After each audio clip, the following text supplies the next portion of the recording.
శ్రీమాత్రే నమః. అందరికీ నమస్కారం అండి. ఈ 2025 సంవత్సరంలో దేవీ శరన్నవరాత్రుల్లో 10వ రోజు అమ్మవారు శ్రీ మహిషాసుర మర్దినీ దేవి రూపంలో దర్శనమిస్తారు. అందుకని ఈ రోజు అమ్మవారికి పూజ చేసేటప్పుడు మహిషాసుర మర్దినీ దేవి అష్టోత్తర శతనామావళి చదువుకుంటూ అమ్మవారి నల్ల కలువ పువ్వులతోటి శంకు పుష్పాలతోటి పూజించుకోవాలి.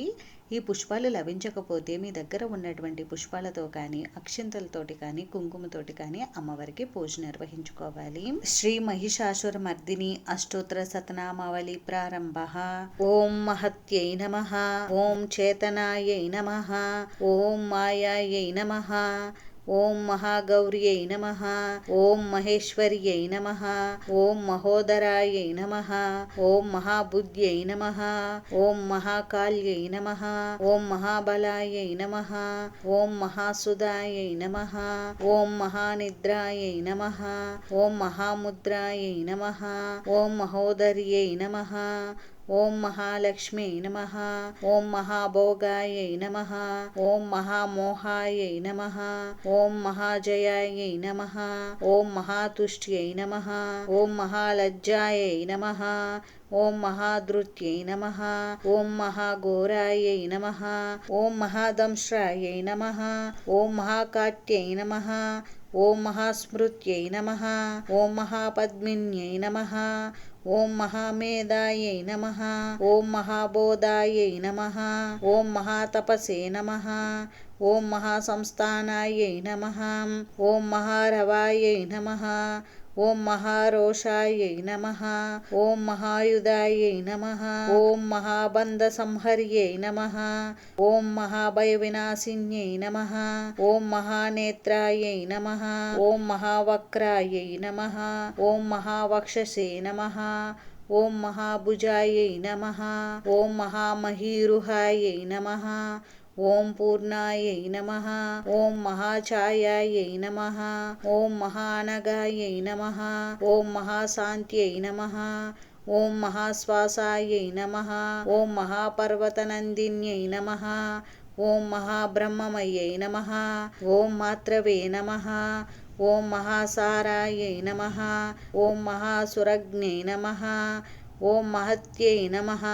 ఓం పార్వత్యై నమః. ఓం చర్చితానందాయై నమః. ఓం శివాయై నమః. ఓం మహాక్షాంత్యై నమః. ఓం మహాభ్రాంత్యై నమః. ఓం మహామంత్రాయై నమః. ఓం మహిమ్యై నమః. ఓం మహామహికులాయై నమః. ఓం మహాలోలాయై నమః. ఓం మహామాయాయై నమః.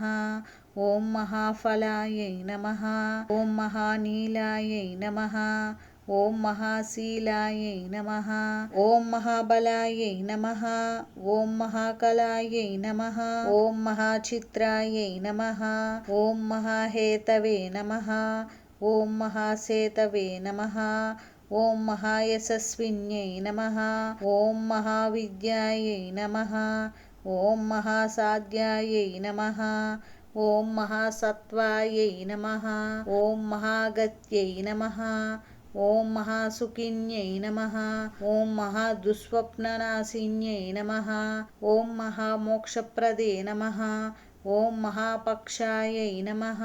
ఓం మహీయస్యై నమః. ఓం మహాభద్రాయై నమః.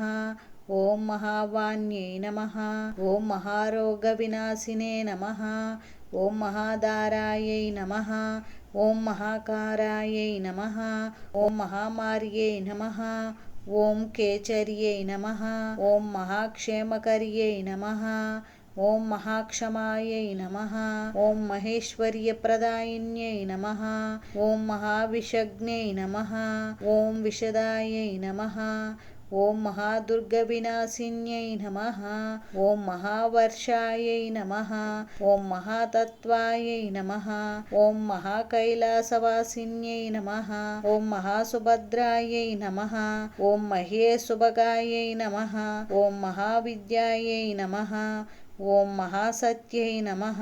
ఓం మహాప్రత్యంగిదేవతాయై నమః. ఓం మహానిత్యాయై నమః.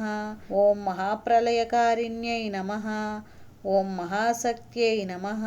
ఓం మహామత్యై నమః. ఓం మహ్యేమంగళకారిణ్యై నమః.